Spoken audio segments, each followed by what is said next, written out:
look at what's in front of you. Boo, boo, boo, boo, moving up and down again. The internet literally broke when fans thought they spotted Cillian Murphy as a zombie in the 28 Years Later trailer. Millions of views, countless theories, and one massive confusion that had even the producers scrambling to set the record straight. But here's the thing. What actually happened behind the scenes is way more twisted than anyone realized. And what we've discovered about this movie will completely change how you see the entire franchise.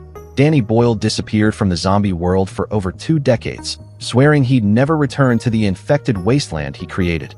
So what dragged him back? The answer involves secret meetings, a trilogy deal worth hundreds of millions, and a creative vision so dark that even seasoned horror fans are calling it disturbing. We're talking about a director who gave us Trainspotting and Slumdog Millionaire diving headfirst back into the apocalypse, and the reasons why will shock you. But first, let's address the elephant in the room. That zombie everyone thought was Cillian Murphy? The resemblance was so uncanny that it sent shockwaves through social media. Fans were analyzing every frame, creating side-by-side comparisons, and building elaborate theories about Jim's transformation. The speculation got so intense that Sony Pictures had to issue official statements. Yet here's what they didn't tell you. The casting choice for that particular infected wasn't accidental. The zombie actor, whose identity remains closely guarded, was specifically chosen after an extensive casting process. Sources close to the production reveal that Boyle wanted someone who could evoke Murphy's presence without actually being him. It was a deliberate psychological trick designed to mess with longtime fans' minds. The resemblance was so perfect that even crew members did double takes on set. This wasn't some random casting coincidence. It was calculated manipulation of audience expectations. What makes this even more twisted is that Murphy himself was on set during filming, but not as an actor. He served as executive producer, watching from behind the monitors as his doppelganger stumbled through scenes as an infected. Imagine the psychological impact of seeing yourself transformed into the very thing your character fought against for years. Multiple sources describe Murphy as visibly uncomfortable during these particular shooting days, often stepping away when the zombie scenes were being filmed. The confusion reached such heights that Murphy's own family members were calling to ask if he'd secretly joined the cast. His representatives were fielding hundreds of calls from journalists and fans. The actor himself remained silent about the controversy for weeks, fueling even more speculation. When he finally addressed it, his response was cryptic at best, saying only that fans would understand everything once they saw the complete trilogy. Now here's where things get really interesting. Boyle didn't just decide to make one movie. He planned an entire trilogy from the start, with 28 Years Later and The Bone Temple filmed back-to-back in a grueling production schedule that pushed everyone to their limits. The budget for both films combined reportedly exceeds $200 million, making this one of the most expensive horror productions in cinema history. But the money came with strings attached that would fundamentally change how these movies were made. The studio executives demanded certain guarantees before greenlighting such a massive investment. Boyle had to prove that the rage virus concept could evolve beyond what audiences had seen before. His pitch reportedly included a 20-page treatment that was so graphic and disturbing that several executives walked out of the meeting. The ones who stayed were simultaneously horrified and fascinated. One source described it as the most unsettling creative presentation they'd ever witnessed in their decades-long career. What sealed the deal was Boyle's promise to revolutionize zombie cinema once again. Remember, 28 Days Later essentially created the modern fast zombie. Now, nearly 25 years later, Boyle claims to have discovered something that will make those original infected look tame by comparison.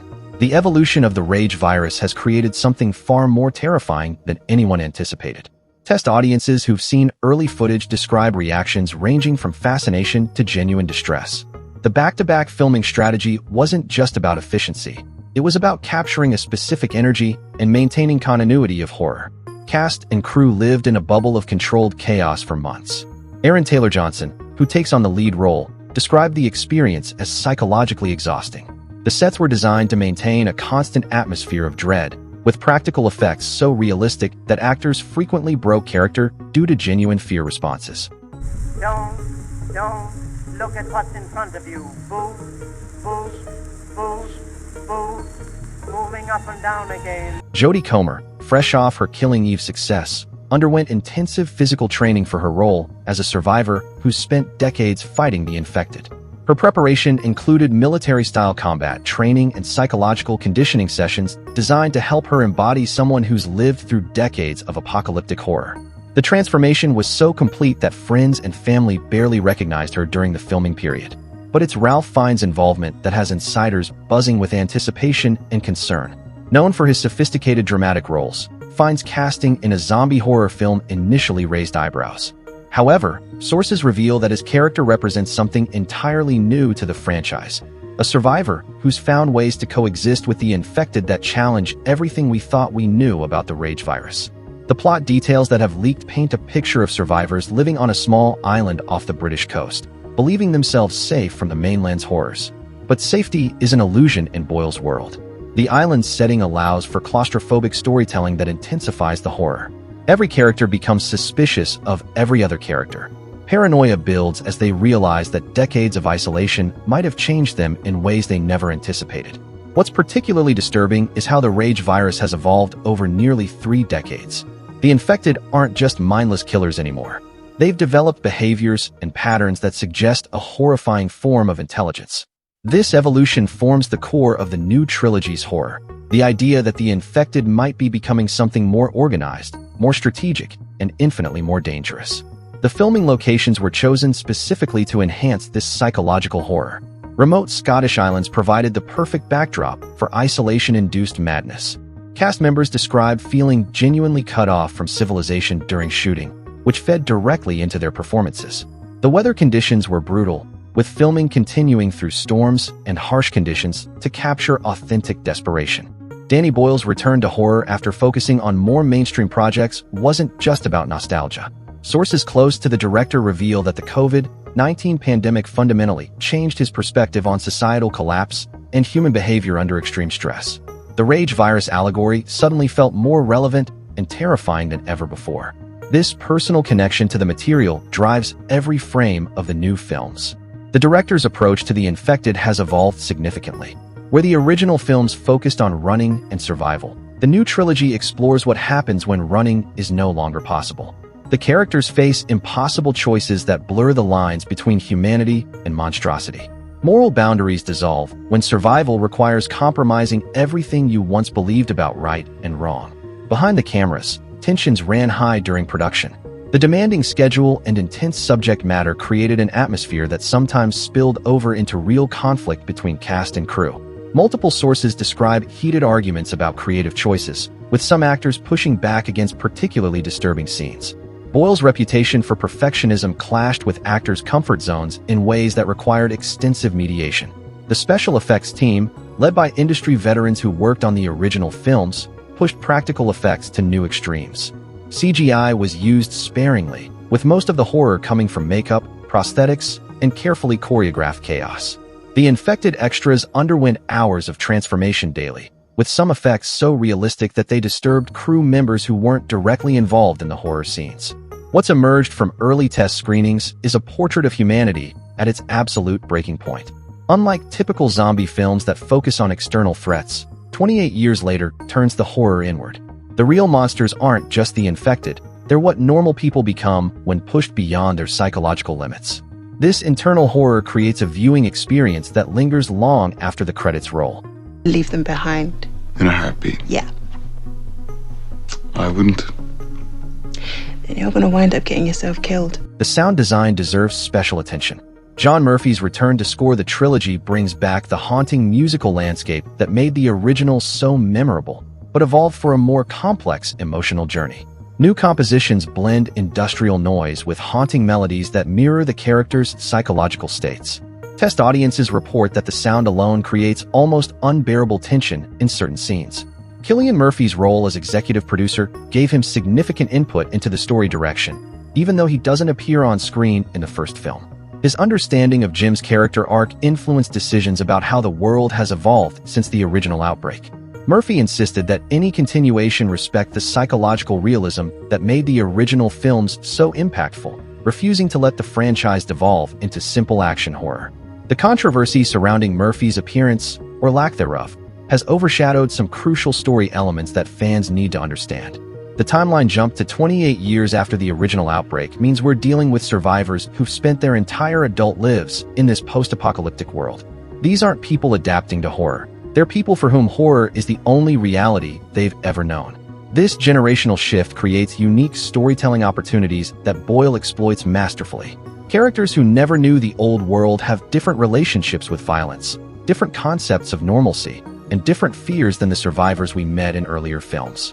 Their worldview is fundamentally alien to audiences, creating a distance that enhances the horror while forcing viewers to question their own assumptions about humanity.